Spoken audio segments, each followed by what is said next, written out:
এই মুহূর্তে আমি উপস্থিত রয়েছি রাঙ্গাপানি মেডিকা ক্যান্সার হসপিটালে, আর আমার সঙ্গে উপস্থিত রয়েছেন head clinical oncologist doctor Swapnendu Basu. আজকে একটি বিশেষ কারণে আমরা আপনাদের সামনে এসেছি। কিছুদিন আগে 3 বছরের একটি বাচ্চা যার ব্রেন টিউমার ধরা পড়ে এবং বাইরে তার চিকিৎসা চলছিল। শিলিগুড়ির সেই বাসিন্দা তারা কিন্তু ভাবে যে শিলিগুড়ি শহরে এই ট্রিটমেন্ট করা যেতে পারে কিনা বা শহরে ফিরে কোনো রকম ট্রিটমেন্টের ব্যবস্থা করা যায় কিনা, এবং সেই ভাবনা চিন্তা থেকেই কিন্তু তারা মেডিকা ক্যান্সার হসপিটালে যোগাযোগ করে এবং সেখানে ডক্টর স্বপ্নেন্দু বাসুর সঙ্গে তারা কনসাল্ট করে এবং তারপরে ডক্টর স্বপ্নেন্দু বাসুর আন্ডারে কিন্তু তাদের সম্পূর্ণ ট্রিটমেন্ট হয় এবং এখন ওই 3 বছরের বাচ্চা সে কিন্তু বর্তমানে সুস্থ রয়েছে। তো এই যে পুরো প্রসেসটা, আমরা জানি যে কোনো টিউমারের ক্ষেত্রে বা অনেক সময় অনেক সমস্যার ক্ষেত্রে আমরা বাইরে চলে যাই এবং ভাবি যে শিলিগুড়ি শহরে সেভাবে কি আদৌ ট্রিটমেন্ট হতে পারে বা হচ্ছে। তো সেক্ষেত্রে আমরা আপনাদের এটাই জানতে চাই যে মেডিকা ক্যান্সার হসপিটালে এ ধরনের ট্রিটমেন্ট কিন্তু পসিবল রয়েছে। পুরো প্রসেস কী ছিল, প্রসিডিওর কী ছিল, আমরা ডাক্তারবাবুর সঙ্গে কথা বলবো, তার কাছ থেকে শুনবো।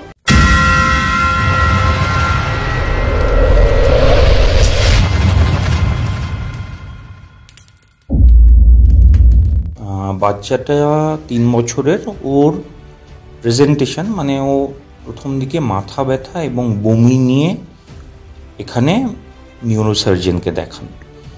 ওই সময় এমআরআই করায় দেখা যায় একটা ব্রেন টিউমার আছে ওর মাথার পিছন দিকটা, যেটাকে আমরা পস্টেরিয়র ফোসা টিউমার বলি, এবং সেটার জন্য এখানে সেই সার্জারি করা যায়নি। ওরা টাটায় গেছিলেন, টাটা মুম্বাইয়ে ওনার অপারেশন হয়।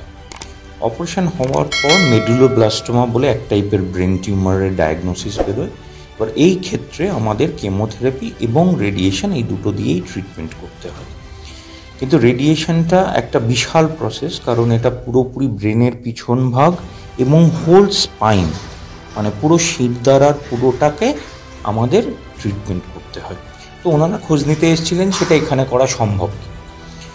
তো আমরা বললাম হ্যাঁ, আমরা চেষ্টা করে দেখতে পারি, কারণ এটায় অনেকগুলো চ্যালেঞ্জেস আছে। চ্যালেঞ্জেস বলতে বাচ্চাটি ছোট। এবার যখন রেডিয়েশন চলে আমাদের একটি ঘরে ওকে একা রাখতে হয়, কারণ আর কাউকে ওই সময় রেডিয়েশন হ্যাজার্ডের জন্য অ্যালাউ করা যায়। এবার এই বাচ্চাকে সেইভাবে বুঝিয়ে শোয়ানো খুব শক্ত, কারণ সে ভয় পাবে। এবার যদি একটু নড়াচড়া করে ভুল জায়গায় রেডিয়েশন চলে যেতে পারে, সেরকম তাকে ফিক্স করা। আরেকটা বড় হচ্ছে একটা খুব লম্বা জায়গায় আমরা রেডিয়েশন দেবো, এটার প্ল্যানিং করা, যে আমাদের 3টে আইসোসেন্টার পয়েন্টসে 3 রকম ফিল্ড ওটাকে মার্জ করে। মেডুলোব্লাস্টোমা আমাদের রেডিয়েশন অঙ্কোলজিতে one of the most toughest line, কিন্তু তা সত্ত্বেও আমরা অনেক বুঝিয়ে বাজিয়ে ওকে ইমোবিলাইজ করি। ইমোবিলাইজ মানে হচ্ছে ওনার একটা মুখোশ বানিয়ে যাতে ও না নড়তে পারে সেই রকম অবস্থায়, এবং প্রত্যেক দিন অ্যানাস্থেশিয়া দিয়ে, ঠিক আছে, এইভাবে আমরা ওকে চিকিৎসা করি। এবার এইটা করতে গেলে আপনি বুঝতে পারছেন, প্রথম আমরা একটা সিটি স্ক্যান নেওয়া, ওকে সেইভাবে শুইয়ে, তারপর ফিজিক্সের টিম 3 জন লাগাতার ওটার প্ল্যানিং করেছে। প্রত্যেক দিন 2 জন অ্যানাস্থেসিস্ট ওকে অ্যানাস্থেশিয়া দিয়ে অজ্ঞান না, একটা শোয়া ভাব যাতে না হয়। এবার প্রত্যেক দিন এটা দেওয়ার অনেকগুলো সাইড এফেক্টস হতে পারে, হঠাৎ করে নিঃশ্বাস বন্ধ হয়ে যেতে পারে। তো কনস্ট্যান্ট ট্রিটমেন্টের সময় মনিটর করে যে ওনার অক্সিজেন স্যাচুরেশন কী থাকতে বাইরে থেকে দেখতে হবে, আমরা ভিতরে থাকতে পারবো না। এবং এর চিকিৎসাটা চলে 30টা ফ্র্যাকশনস, মানে মোটামুটি প্রায় 6 সপ্তাহ। এবং আজকে তার ট্রিটমেন্ট শেষ হয়েছে, খুবই ভালো আছে বাচ্চাটা।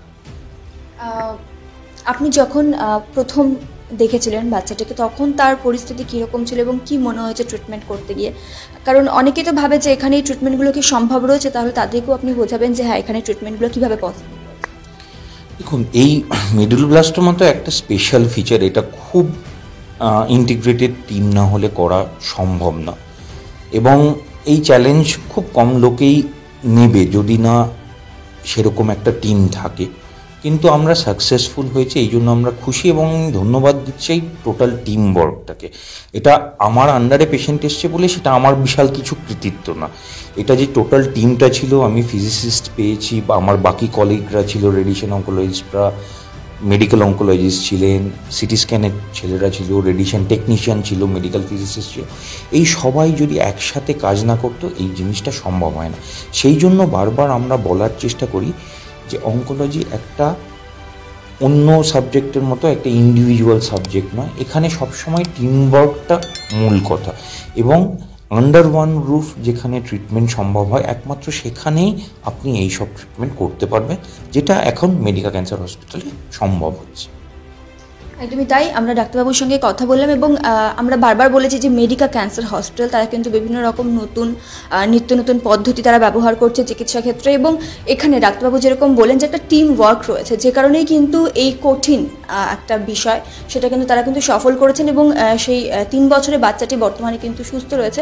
আমরা তার সঙ্গেও তার যে পরিবার রয়েছে, সেই বাচ্চাটির যে পরিবার রয়েছে তাদের সঙ্গেও আমরা কথা বলবো যে এখানে কীভাবে তারা ট্রিটমেন্ট করালেন এবং ট্রিটমেন্টের পর এখন কেমন তাদের অনুভূতি, তাদের কাছ থেকেও কিন্তু আমরা শুনি।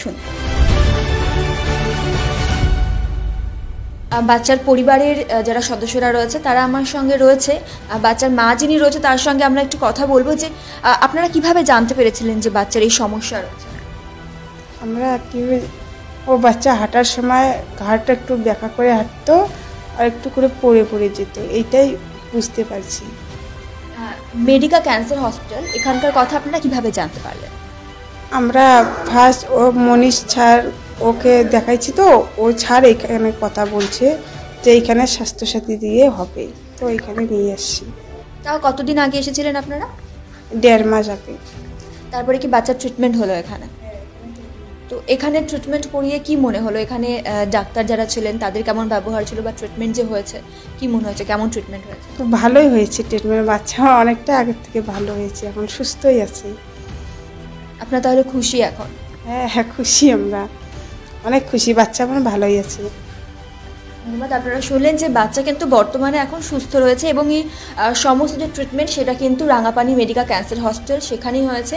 এবং ডাক্তারবাবুর সঙ্গে আমরা কথা বললাম, ডাক্তারবাবু কিন্তু বললেন যে এখানে যে টিম রয়েছে, যে টিম ওয়ার্ক রয়েছে, তার জন্য কিন্তু আজকে বাচ্চা একদম সুস্থ। এবং আমরা জানি যে আমরা অনেক সময় চিন্তা করি যে বাচ্চাদের ক্ষেত্রে বিশেষ করে যে কোথায় ট্রিটমেন্টের জন্য নিয়ে যাওয়া যায়, কোথায় কী করা যায়। তো সেক্ষেত্রে আমরা বলতে পারি যে ব্রেনে টিউমার হয়েছিল একটা ছোট বাচ্চা, সেক্ষেত্রে মেডিকা ক্যান্সার হসপিটালে ট্রিটমেন্ট করে বর্তমানে কিন্তু সে একদমই সুস্থ রয়েছে।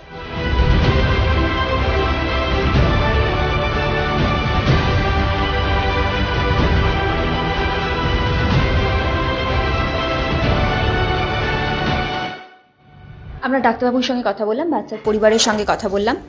বাচ্চার অপারেশনের পরে মেডিকা ক্যান্সার হসপিটালে আসার পরে রেডিয়েশন করা হয়েছিল, এবং এই গোটা রেডিয়েশনের দায়িত্বে যিনি ছিলেন শুভঙ্কর সাউ, আমরা তার সঙ্গে কথা বলবো। এই যে রেডিয়েশনের পার্টটা, এই গোটা পার্টটাকে আপনি একটু বিশ্লেষণ করে আমাদেরকে বলবেন যে কীভাবে করা হয়েছিল বা এটা কীভাবে করা হয়ে থাকে। দেখুন, প্রথমেই বলবো যে এরকম মেডুলোব্লাস্টোমা কেসকে যখন সার্জারির পর রেডিয়েশন দেওয়া হয়, সেটা কিন্তু খুবই একটা চ্যালেঞ্জিং প্ল্যান। কেন এই কেসে কি হয়, আমাদের হোল ব্রেন থেকে নিয়ে ধরে পুরো হোল স্পাইনটায় কিন্তু রেডিয়েশন দিতে হয়। এবার আপনি বুঝতেই পারছেন যে হোল ব্রেন থেকে নিয়ে পুরো দিক কোমরের নিচ অব্দি স্পাইন অব্দি রেডিয়েশন দেওয়া হচ্ছে। তো সেখানে শুধু যে জায়গাটাকে আমরা দিতে চাইছি সেই জায়গাটা সে শুধু আছে তা কিন্তু না, চোখ, জিভ, হার্ট, লাং, কিডনি সমস্ত ইম্পর্টেন্ট অর্গানস কিন্তু আমাদের এখানে রয়েছে। সেকেন্ড পয়েন্ট হচ্ছে পেশেন্টের এজ যেহেতু অনেক কম, মানে পেশেন্টের সামনে গিয়ে অনেক দিন পেশেন্টের সার্ভাইভ করার সম্ভাবনা আছে। তো অ্যাট দ্য সেম টাইম শুধু যে জায়গাটাকে দেবো সেটাকেই রেডিয়েশন দিয়ে দিলাম, এই সমস্ত ইম্পর্টেন্ট অর্গানকে সেভ করলাম না, সেটা কিন্তু ঠিক ব্যাপার নয়। বিকজ পেশেন্ট যেহেতু অনেক দিন সার্ভাইভ করবে, আমাকে অ্যাট দ্য সেম টাইম এটাও কিন্তু ইনশিওর করতে হবে যে এই সমস্ত ইম্পর্টেন্ট অর্গানগুলোকে যেন সেভ রেখে রেডিয়েশন দেওয়া যায়, কেন যাতে ইন ফিউচার পেশেন্টের কমপ্লিকেশনস কতটা কম আসা যায়। প্রথম তো একটা দিক গেল এইটা। সেকেন্ড হচ্ছে এখানে একটা অনেক বড় চ্যালেঞ্জিং টাইম ছিল যে একটা ভালো প্ল্যান যেখানে টার্গেটকে ঠিকঠাক হিট করে অর্গানের রিস্কগুলোকে সেভ করা, অ্যাট দ্য সেম টাইম হয় কিন্তু ট্রিটমেন্ট টাইমটাও যথাসম্ভব কম রাখতে হবে। বিকজ যেহেতু পেশেন্টের এজ প্রচণ্ড কম, খুবই ছোটো বাচ্চা সে, তো বুঝতে পারছেন তার পক্ষে কাউচে কিন্তু বেশিক্ষণ শুয়ে থাকা সম্ভব না। তো এই চ্যালেঞ্জটা আমাদের জন্য ছিল যে কীভাবে আমরা ট্রিটমেন্ট টাইমকে যতটা সম্ভব কম রেখে একটা কোয়ালিটি প্ল্যান ডেলিভার করতে পারি। সেকেন্ড পয়েন্ট হচ্ছে যে ধরুন যে শুধু একটা সুন্দর প্ল্যান করলাম, তার যে কোনো অ্যাকিউরেসি থাকলো না, সেটাও কিন্তু হলে এই কেসে একদম চলবে না। বিকজ এখানে মিলিমিটার অ্যাকিউরেসিতে আমাদের কাজ করতে হয়। তো শুধু যে আমরা পেশেন্টের প্ল্যান বানিয়েছি, পেশেন্টকে ট্রিটমেন্ট করেছি তা না, পেশেন্টের উপর আমাদের এই প্ল্যানটা ডেলিভার করার আগে আমরা অনেকবার পেশেন্ট ছাড়া প্ল্যানটাকে রান করে বারবার অ্যানালাইজ করে দেখেছি যে সেটা কত পার্সেন্ট অ্যাকিউরেট। যদি সেখানে কোনো ভুল থেকে থাকে আমরা সেটাকে বারবার রেকটিফাই করে তারপরে কিন্তু পেশেন্টের উপর ডেলিভার করা হয়েছে। বিকজ এই প্ল্যানটা খুবই ক্রিটিক্যাল অন্যতম কেস, আর যেহেতু পেশেন্টের এজ খুব কম, অন্যান্য অনেক ফ্যাক্টরস আছে এর মধ্যে, অনেক বেশি টেকনিক্যাল, আমরা তো টেকনিক্যালিতে আসতে চাইছি না। তো ইন শর্ট বলতে গেলে এটা একটা চ্যালেঞ্জিং প্ল্যান ছিল আমাদের সবারই জন্য, আর খুব ভালো এক্সপিরিয়েন্স আমাদের সবারই এখানে ডক্টরদের হেল্প নিয়ে সাকসেসফুলি আমরা বাচ্চারা ট্রিটমেন্ট কমপ্লিট করতে পেরেছি। এর আগে কি এত ছোট বাচ্চার ক্ষেত্রে করা হয়েছিল এই রেডিয়েশনগুলো? না, এটাই প্রথম যে এত ছোট বাচ্চা আমাদের এখানে মাঝে মধ্যেই বাচ্চাদের পেডিয়াট্রিক কেস আসে, কিন্তু এত ছোট বাচ্চারা 2 বছর বয়সের বাচ্চারা এরকম কমপ্লিট রেডিয়েশন কোর্স এটা ফার্স্ট টাইম আমাদের হসপিটালে। তাহলে এরপরে তো আরও কোনো সমস্যা হবে না, অনেকটা বেশি কনফিডেন্স পাওয়া গেছে এবং এরপর এগুলো আরও নিশ্চয়ই আরও ভালোভাবে করা যাবে। হ্যাঁ, কনফিডেন্স অবভিয়াসলি ছিল যে আমরা অ্যাচিভ করতে পারি, বিকজ আমাদের এখানে যারা অনকোলজিস্ট আছেন তারা অনেক এক্সপিরিয়েন্স, আমরাও অ্যাজ এ ফিজিসিস্ট এই হসপিটালে অনেক দিন করছি, আমাদের কনফিডেন্স অবভিয়াসলি ছিল, এটা বলবো না, কিন্তু আমরা কোনোদিন এর আগে পাইনি, কেস পাইনি বলে। তো কেস পেয়ে আমরা যখন সাকসেসফুলি ডেলিভার করতে পেরেছি, হোপফুলি ইন ফিউচার আমরা আরও কেস পাবো। একদমই তাই। এবং আপনাদেরও যদি মনে কোনো রকম কোনো প্রশ্ন থাকে আপনারা কিন্তু অবশ্যই মেডিকা ক্যান্সার হসপিটালে এসে যোগাযোগ করতে পারেন।